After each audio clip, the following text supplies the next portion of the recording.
মশলা দিয়ে খুকু রান্না করতে চলেছে হচ্ছে ডিমের তেলানি, যেটা কিনা একদমই সুহানার মতো হয় না, কিন্তু তবু খুকু চেষ্টা করে তার মতো করে। প্রথমে দিয়ে দিল তেলের মধ্যে পেঁয়াজ ছেড়ে,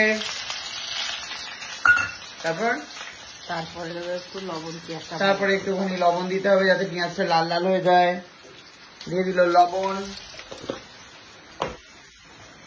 তারপরে এই মোটা হাত দিয়ে কন্টিনিউ নাড়াতে হবে পেঁয়াজটাকে। নাড়া থামে গেলি কেন? কি রে, আসবে না রান্না করবে? কন্টিনিউ হচ্ছে নাড়াতে থাকতে হবে পেঁয়াজটাকে। এই নাড়ানোর মধ্যেই টমেটো বাটা দিয়ে দিতে হবে। টমেটো বাটা দেওয়ার পরে আবার এই মোটা হাত দিয়ে নাড়াতে হবে কন্টিনিউ, যাতে টমেটোটা পেঁয়াজের সাথে পুরো মিশে যায়। অস্বাভাবিক ভাবে খুকু রান্না করতে শুরু করে দিয়েছে। আদা রসুন পেঁয়াজ বাটা, পেঁয়াজও আছে, রসুন নেই? হ্যাঁ, সব আছে। আদা রসুন পেঁয়াজ তিনটে বাটা একসাথে পটাপট ব্যাক টু ব্যাক সব ঢেলে দেবেন, যা আছে সংসারে সব ঢেলে দেবেন এর মধ্যে। দেখতেই পাচ্ছেন ভাত ধরিয়ে ধোঁয়া উঠতে শুরু করে দিয়েছে। তারপরে ওই বাটিটায় আর হাতের নখের মধ্যে যে সমস্ত ময়লা ফয়লা যা রয়েছে সব বাটির মধ্যে জলের মধ্যে ধুয়ে একটুখানি জল দিয়ে আবার এই জলটাকে এরকমভাবে নোংরাওয়ালা জলটা রেখে দেবেন। হ্যাঁ, ওইটা আরো বেশি টেস্ট হয়, তাই না? হ্যাঁ, জানি তো, বুঝতে পেরেছি আমি, চোখের সামনে দেখছি তো রান্না দিয়ে। দেখো দর্শককেও দেখো, তার মধ্যে আমি জলের মধ্যে কি দিচ্ছে, ওই নোংরা জলটার মধ্যে দিচ্ছে হচ্ছে, ও নোংরা জলে না, এই ইসের বাটিটার মধ্যে কি দিল? রসুনের বাটি, একটু জিরের গুঁড়ো দিল, তার মধ্যে একটু ধনের গুঁড়ো। একটা ডিমের তেলানিতে দেখুন মশলা, দেখুন এই মশলা খেয়ে আপনি যদি অসুস্থ হয়ে পড়েন অবশ্যই কুকুর সাথে যোগাযোগ করবেন। এক কাঁড়ি হলুদ, যাতে আপনার এই নখগুলো পুরো হলুদ হয়ে যায়। তারপরে দেবো লাল লঙ্কা, আবার লাল লঙ্কা, যাতে আপনার সুন্দর সাদা দাঁত পুরো লাল হয়ে যায়। তারপর এই নোংরাওয়ালা জলটা এর মধ্যে মিশাতে হবে, ওটাও নাড়তে থাকতে হবে মোটা হাতে। হ্যাঁ, মোটা কারো রোগা হাত থাকলে ভাড়া করে নিয়ে যাবে। হ্যাঁ, তার হাতে রান্নাটা ভালো হবে না। হ্যাঁ, আর ওদিকে ফুটতে হচ্ছে ভাত। এর মধ্যে এই জিনিসটা আবার ঢেলে দিল, দেখতেই পাচ্ছেন দর্শক। আবার ওই নখের নখকুনিওয়ালা হাতে পুরো কাঁচি। আমার নখের নখকুনি নেই সোনা, নেই না? তারপরে হচ্ছে ভালো করে ও ভালো লাগে ওই একই পচা নোংরা নেতায় হাতটা মুছে আবার এখানটায় হচ্ছে নাড়াতে হবে। আর এর মধ্যে ছেড়ে দিতে হবে ডিম, ব্যাস হয়ে গেল, তাই তো? না, এই মশলাটা কষানো হয়ে গেলে তার মধ্যে জল দিতে হবে। জলটা ঠিক আছে, মশলাটা কষাতে থাকবেন। কতক্ষণ ধরে কষাবেন? হ্যাঁ, তবু 5 মিনিট ধরে তো কষাবেন। 5 মিনিট ধরে কষাবেন, আর ততক্ষণ আপনাদেরকে আমি রাখবো না, তাই জন্য আপনারা একটুখানি ওয়েট করবেন। 5 মিনিট ধরে কষানোর পর কি হচ্ছে দেখে দিচ্ছি। দেখতেই পাচ্ছেন মশলাগুলো কষে এসছে, কিন্তু একদম পুরো একদম ক্ষীর হয়ে গেছে মশলার। তারপর আবার সেই নোংরা জল জোগাড় করেছে। না, জল ফেলে দিয়েছে, এত কথা শুনেছি তাই ফেলেছে, কিন্তু এতক্ষণ তো জলটা এর মধ্যে দিয়ে দিয়েছিলি, তারপর আবার নতুন করে ভরেছে। ভালো জল ছিল, দেখতেই পাচ্ছেন পুরো জল দিয়ে ট্যালটেলিয়া বানিয়ে দিয়েছে পুরো। আর এই ট্যালটেলিয়ার মধ্যেই দুটো ডিম, তাই তো?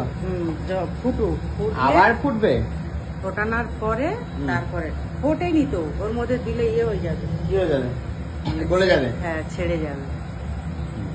টকবগি ফুটছিল, খুব আঁচটাকে কমিয়ে দিয়েছে।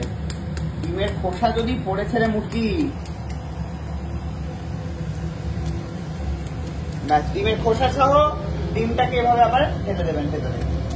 দেখুন ডিমের কুসুমটা দেখতে পাচ্ছেন, আর কিছু দেখতে পাচ্ছেন না। আবার আঁচটাকে বাড়িয়ে দেবেন।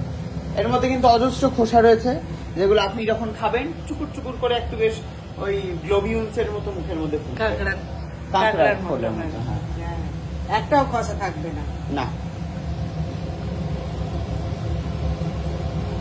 ডিমের রং কিন্তু আস্তে আস্তে বেরোচ্ছে, ওই যে সাদা মতো দেখতেই পাচ্ছেন। এরপরে আরো একটাকে নেবেন, মোটা হাত দিয়ে খোসা সহ আবার ছেড়ে দেবেন। দেখুন কিন্তু আবার একটা ডিম দিয়ে দিচ্ছে। এই খোলার ভেতরে আরো ডিম থাকে, জানিস না? না, ওটা একদম ইয়ে করে ফেটেছি, এরকম চলে যায়। মা এখান থেকে নিজের রান্নার মহিষী জাদু দিতে চলে এসছেন, ওপর থেকে একটু নুন দিয়ে দে। না কাকিমা, ওতে ইয়ে হয়ে যাবে। ওতে কি হয়ে যাবে? মানে ঝোলের নুন আছে না, ওর মধ্যে ইয়ে হয়ে যাবে, মানে ওর গায়ে লেগে একেবারে মেজে। দেখতেই পাচ্ছেন তেলানি কিন্তু হয়ে উঠেছে। মার চিন্তা কি মা, ডিমের মধ্যে নুন ঢুকবে না, তাই তো? ওকে আবার বলবে শুকুলি একটু নুন ছড়িয়ে দিতে। হ্যাঁ, দেখতেই পাচ্ছেন ডিম কিন্তু হয়ে গেল। এটা এখনো হয়নি, তো সবে দিলি রে বাবা।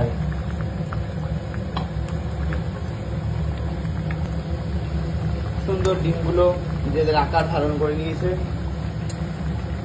আর কতক্ষণ লাগবে খুকু? এরকম ভাবে আর কতক্ষণ ওয়েট করতে হবে? আর 2-3 মিনিট হলে হয়ে যাবে। 2-3 মিনিট হলে হয়ে যাবে। ওকে, গরম মশলা দিয়ে নামিয়ে নেবে। আবার এর উপরে গরম মশলা? মশলায় আপনার জীবনটা শেষ হয়ে যাবে। খুকু থাক। ভালো খেতে গেলে একটু ভালো করে মশলা দিয়ে করতে হবে। কি ভালো খেতে গেলে ভালো মশলা দিয়ে করতে হবে। চেনেন ওকে? হ্যাঁ খুকুকে চেনেন? হ্যাঁ, ঘটি বেঁকিয়ে দেবে একেবারে পুরো মশলা মোটা দিয়ে। হাতে। ওদিকে আবার ভাতও সামলাচ্ছে। কুকু কিন্তু চারিদিকে সুন্দর ব্যাপার আছে, কিন্তু সব দিকে ম্যানেজ করতে পারে।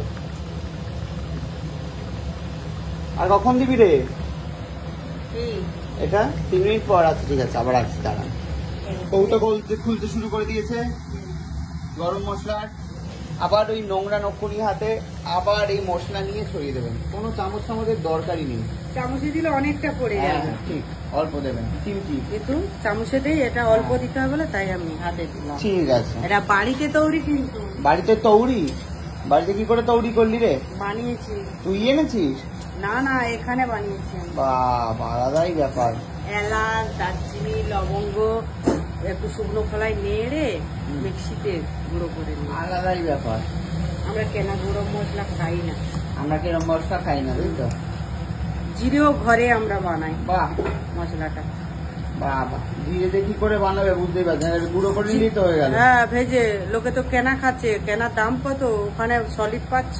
ও বাড়িতে তার থেকে ধনে জিরে গুঁড়ো করে খেলে অসুবিধা কোথায়? বাবা, মিক্সার গ্রাইন্ডার অসুবিধা তো নেই, কোনো অসুবিধা নেই।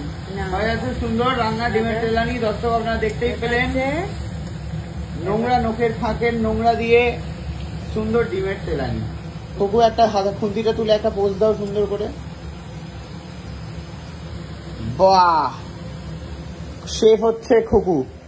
ওকে, থ্যাংক ইউ। আমি এবারে নকুনিওয়ালা নখের ডিমের তেলানিকে আপনাকে জানাবো কেমন লাগলো খেতে। ফ্লু এখানে খাওয়ার চেষ্টা করছি বিস্কিট। কি বিস্কিট খাচ্ছ ফ্লু? না, ফ্লু জামা কাপড় পরে না, ফ্লু গলায় বের পরে না, ফ্লু খায় না। ফ্লু খালি ঘুরতে যাবে একটুখানি সাইকেলে করে বাবাইয়ের সাথে, এটাই ওর জীবনের ডিম্যান্ড। আর একটু চশমা পরে। ফ্লু এদিকে তাকাও। ও ফ্লু,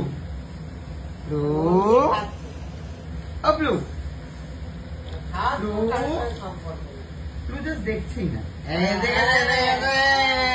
ফ্লু দেখেছে। খাও খাও।